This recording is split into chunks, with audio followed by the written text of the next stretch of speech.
नमस्कार दोस्तों। आज हम क्रिया के बारे में पढ़ेंगे। अगर आपने अभी तक इस चैनल को सब्सक्राइब नहीं किया है तो कृपया सब्सक्राइब कर दें। क्रिया सबसे पहले किसे कहते हैं? क्रिया का अर्थ कोई काम करने से। क्रिया के बिना कोई वाक्य पूर्ण नहीं होता। किसी वाक्य में कर्ता, कर्म तथा काल की जानकारी भी क्रियापद के माध्यम से होती है। हिंदी भाषा की जननी संस्कृत है तथा संस्कृत में क्रिया रूप को धातु कहते हैं। वाक्य को पूर्ण रूप प्रदान करने के लिए क्रिया की आवश्यकता पड़ती है। जैसे पठ धातु में ना जोड़ने से क्रिया का बोध होता है, अथवा किसी काम का करना या होना पाया जाए उसे क्रिया कहते हैं। क्रिया के भेद। क्रिया के भेद तीन आधार पर बताए हैं, जो इस प्रकार हैं। कर्म के आधार पर क्रिया के भेद।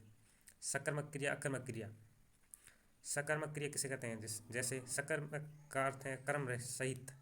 क्रिया का फल जब कर्म पर पड़े तो वह सकर्मक क्रिया कहलाती है।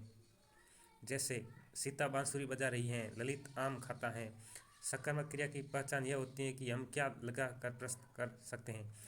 अब कहा जाए कि सीता क्या बजा रही है तो उत्तर होगा बांसुरी। इस प्रकार सकर्मक क्रिया की पहचान वाक्य में क्या लगा कर सकते हैं। यदि उत्तर की प्राप्ति होती है तो वहाँ सकर्मक क्रिया उपस्थित रहती है। सकर्मक क्रिया दो प्रकार की होती हैं। एक कर्मक, जिस वाक्य में क्रिया के साथ एक ही कर्म उपस्थित हो वहाँ एक कर्मक क्रिया रहती है। जैसे मोहन आम खाता है, यहाँ मोहन के द्वारा एक ही क्रम अर्थात खाना है। रीना पुस्तक पढ़ती है, निशा ने फल खरीदे आदि। द्विकर्मक क्रिया, जिस वाक्य में क्रिया के साथ दो कर्म उपस्थित रहें वहाँ द्विकर्मक क्रिया होती है। जैसे शिक्षक बच्चों को गणित पढ़ा रहे हैं, इस वाक्य में दो कर्म उपस्थित हैं। एक क्या पढ़ा रहे हैं, उत्तर गणित, और दूसरा किसे पढ़ा रहा है, उत्तर बच्चों को। ऐसे वाक्य में द्विकर्मक क्रिया रहती है। नौकर कुत्ते को दूध पिलाता है, संगीता ने आर्यन को पुस्तक दी आदि। अकर्मक क्रिया, जिन वाक्यों में क्रिया का फल कर्ता पर पड़े वहाँ अकर्मक क्रिया रहती है। अकर्मक वाक्य में कर्म प्रयुक्त नहीं होता, जैसे लता खाती है, सीता गाती है, बच्चा गहरी नींद में सो रहा है आदि।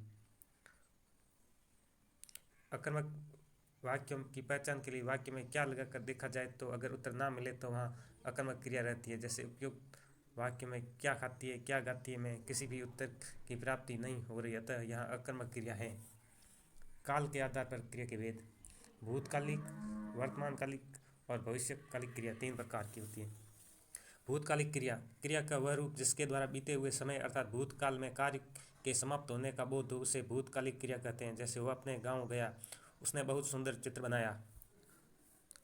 वर्तमानकालिक क्रिया, क्रिया का वह रूप जिसके द्वारा कार्य का वर्तमान के होने का बोध हो उसे वर्तमानकालिक क्रिया कहते हैं। जैसे वह खेल रहा है, वह खा रहा है। भविष्यकालिक क्रिया, क्रिया का वह रूप जिसके द्वारा कार्य का आने वाला समय अर्थात भविष्य में होने का बोध हो उसे भविष्यकालीन क्रिया कहते हैं। जैसे हम छुट्टियों में नानी के घर जाएंगे, महेश अगले साल 10वीं की परीक्षा देगा। तीसरा, संरचना के आधार पर शब्दों का वर्गीकरण। संयुक्त क्रिया, नाम धातु क्रिया, प्रेरणार्थक क्रिया, पूर्वकालिक क्रिया, कृदंत क्रिया। 5 प्रकार की होती है। पहला है संयुक्त क्रिया, जब दो या दो से अधिक भिन्न अर्थ रखने वाली क्रियाओं का मेल हो उसे संयुक्त क्रिया कहते हैं। जैसे बारात आ गई, उसका स्वागत करो। इस वाक्य में आ गई मुख्य क्रिया तथा स्वागत करो सहायक क्रिया है। ध्यान ही रहे, संयुक्त क्रिया में मुख्य क्रिया के साथ एक से अधिक सहायक क्रिया भी हो सकती है। नाम धातु क्रिया, संज्ञा, सर्वनाम और विशेषण शब्द जब धातु की तरह प्रयुक्त होते हैं उसे नाम धातु क्रिया कहते हैं। जैसे हाथ संज्ञा, हथिया नाम धातु, हथियाना क्रिया। सूखा विशेषण, सुख नाम धातु और सुखाना क्रिया। अपना सर्वनाम, अपना नाम धातु, अपनाना क्रिया। तीसरा, प्रेरणार्थक क्रिया, जब कर्ता द्वारा किसी कार्य को दूसरे लोगों की प्रेरणा द्वारा किया जाए उसे प्रेरणार्थक क्रिया कहते हैं। जैसे शिक्षक ने छात्रों को पाठ पढ़ाया, राधा अपना काम अपनी बहन से करवाती है, रमा ने राधा को पत्र लिखवाया, मुकेश खाना पकवाता है आदि। पूर्णकालिक क्रिया, जब कर्ता अपनी पहली क्रिया पूरी करके दूसरी क्रिया करता है तो पहली वाली संपन्न क्रिया को पूर्णकालिक क्रिया कहा जाता है। जैसे वह खेल कर सो गया, यहाँ खेलना क्रिया पूर्वकालिक क्रिया है। मैं नहा धोकर नाश्ता करूँगा, वह नहा कर पढ़ेगा आदि। धातु रहे, मूल धातु में कर लगाने से उसे पूर्णकालिक क्रिया का रूप दिया जाता है। पूर्णकालिक क्रिया में लिंग, वचन, काल और पुरुष का कोई प्रभाव नहीं पड़ता। पूर्वकालिक क्रिया को ही पूर्वकालिक क्रिया कहा जाता है।